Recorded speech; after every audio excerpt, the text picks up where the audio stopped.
আজকে আমি আপনাদের সঙ্গে শেয়ার করব একদম ঝটপট খুব তাড়াতাড়ি বানানো যায় আলু পটলের রসার রেসিপি। আর এটা খুব তাড়াতাড়ি হয়, বানানো খুব সহজ, খুব সিম্পল, আর খুব কয়েকটা বেশি জিনিসও লাগে না। শুধু পেঁয়াজ আদা রসুন দিয়েই আপনাদের বানিয়ে দেখাবো, তেল হলুদ পেঁয়াজ আদা রসুন এগুলো দিয়েই বানিয়ে দেখাবো। চলুন তাহলে দেরি না করে দেখে নেওয়া যাক আমার আজকের ভিডিওটি। পটল আলুর রসা বানানোর জন্য একটা আমি আলু নিয়ে নিয়েছি, কেটে নিয়েছি, পটল নিয়ে নিয়েছি 4-5টা, একটা পেঁয়াজ টুকরো করে কেটে এটা পেস্ট করে নেব, আদা রসুনটাও পেস্ট করে নেব, হাফ টমেটো, 3টে কাঁচা লঙ্কা, আর পটল তো দেখিয়েছি আগে। আর চলুন তাহলে দেখে নিই। এখানে একটা কড়া বসিয়ে নিয়েছি আর 2 চামচ সরষের তেল দিয়ে দিলাম। এখন পটলগুলো আমি, তেল গরম হয়ে গেছে, পটলগুলো আমি দিয়ে দিচ্ছি আর সঙ্গে আলুগুলোও দিয়ে দিচ্ছি। একসঙ্গেই তৈরি হয়ে যাবে, ভাজা হয়ে যাবে। আলাদাভাবে আপনারা চাইলে পটল ভেজে নিয়ে তারপর আলু ভাজতে পারেন, কিন্তু আমি দেখলাম একই সঙ্গে হয়ে যাবে, আবার কেন করতে যাবো, তাই এগুলোকে আমি এখন মিডিয়াম ফ্লেমে রেখে আলু আর পটলটাকে একটু ভেজে নেব।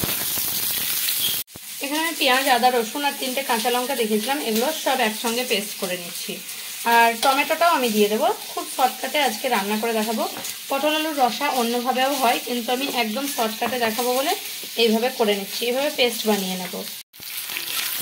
এখন মিডিয়াম ফ্লেমে রেখে পটল আলুগুলোকে আমি ভেজে নিচ্ছি। আর এখানে আমি অল্প একটু হলুদ দিয়ে দেবো ভাজার সময়, যাতে একটু কালারটা সুন্দর হয়। হালকাভাবে হলুদ দিয়ে পটল আলুটাকে আমি ভেজে নেব। পটল আলুগুলো আমি ভেজে নিয়েছি, এবারে পটল আলুগুলো আমি তুলে নেব। সাইডে একটা প্লেটের মধ্যে আমি পটল আলুগুলোকে তুলে নিচ্ছি। এখন পটল আলু ভাজার পরে একটু তেল রয়ে গেছে, আরও 1 চামচ তেল আমি এখানে অ্যাড করলাম, সরষের তেল। তেলটা গরম হয়ে গেছে, অল্প একটু জিরে আমি এর মধ্যে দিয়ে দিলাম। জিরেটা ফুটে উঠলে যে মশলাটা আমি তৈরি করে রেখেছি, আদা পেঁয়াজ রসুন টমেটো সবকিছু কাঁচা লঙ্কা, সেটা আমি দিয়ে দিচ্ছি। এবারে মিডিয়াম ফ্লেমে রেখে মশলাটাকে আমি কষাতে থাকবো। এবারে আমি 1 চামচ হলুদ দিয়ে দিচ্ছি মশলার উপরে, দিয়ে দিচ্ছি হাফ চামচ লঙ্কা গুঁড়ো। এবারে মশলাটাকে আমি কষাতে থাকবো। মশলাটা কষানোর সময় দিয়ে দিচ্ছি খুব সামান্য পরিমাণে একটু চিনি। এটা চাইলে আপনারা অ্যাভয়েড করতে পারেন, কোনো অসুবিধা নেই, কিন্তু আমার একটু মিষ্টি না দিলে আমার ভালো লাগে না তরকারিতে, তাই আমি চিনিটা দিয়ে দিলাম। এবারে মশলাটাকে মিডিয়াম টু লো ফ্লেমে রেখে মশলাটাকে আমি পুরো কষিয়ে নেব। যতক্ষণ না মশলা থেকে তেল ছাড়ছে ততক্ষণ অবধি আমি কষাতে থাকবো। মশলাটা এখন আমার কষানো হয়ে গেছে, এখন কিন্তু আমি এই আলু আর পটলটা দিয়ে দিলাম। এবারে আলু পটলটা দিয়ে মশলার সঙ্গে আমি এভাবে ভালোভাবে মিশিয়ে নেব আর নাড়তে থাকবো। আর একটু 5-7 মিনিট আলু পটলের সঙ্গে কষাতে থাকবো। যখন কষানো হচ্ছে তখন হাফ চামচ লবণ দিয়ে দিচ্ছি পটল আলুর তরকারির জন্য। এভাবে মশলার সঙ্গে আমি লবণ দিয়ে আবারও 2-1 মিনিট এটাকে কষিয়ে নেব। এবারে আমার কিন্তু আলু পটলটা মশলার সঙ্গে কষানো হয়ে গেছে। এবারে আমি অল্প অল্প একটু জল দিয়ে দেবো এর মধ্যে। এখানে জল দেওয়ার আগে আরেকটা জিনিস আমাদের বলতে ভুলে গেছিলাম, আমি একটু গরম মশলার পাউডার এখানে দিয়ে দেবো হালকা মতো।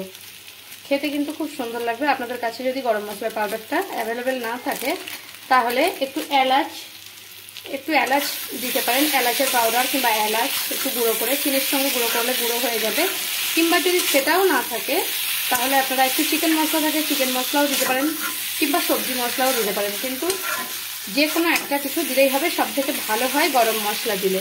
আমি গরম মশলার 5 টাকার পাতা সেগুলো এনে রাখি, মাঝে মধ্যে দরকার হলে দিই, তাই দিয়ে দিলাম। এরপর আমি একটু জল দিয়ে দিচ্ছি এর মধ্যে। তরকারিটা আমার শুকনো শুকনো হবে আর আলু পটল ভালোভাবে সেদ্ধ হবে, তার জন্য আমি একটু জল ব্যবহার করলাম। এবারে ঢাকা দিয়ে 10 মিনিটের জন্য লো ফ্লেমে এটাকে হতে দেব আমি। এবারে আমি খুলে দেখাচ্ছি তরকারিটা আমার কেমন হয়েছে। দেখুন তরকারিটা আমার কিন্তু আলু পটল সবকিছু সেদ্ধ হয়ে গেছে, আমি দেখাচ্ছি। এভাবে দেখুন আলুটা সেদ্ধ হয়ে গেছে আর এটা মাখা মাখাও হয়েছে। এখন আমি এটাকে গ্যাসের ফ্লেমটা বন্ধ করে দেবো আর এটাকে নামিয়ে নেব। এখন আলু পটলটাকে আমি নামিয়ে নিয়েছি আমার ভিডিও যদি আপনাদের ভালো লেগে থাকে তাহলে আমার চ্যানেলকে সাবস্ক্রাইব করার অনুরোধ রইল, আর কমেন্ট করে জানাবেন রেসিপিটা আপনাদের কেমন লাগলো। যদি ভালো লেগে থাকে তাহলে একটা লাইক করতে ভুলবেন না, আর প্রচুর প্রচুর শেয়ার করবেন।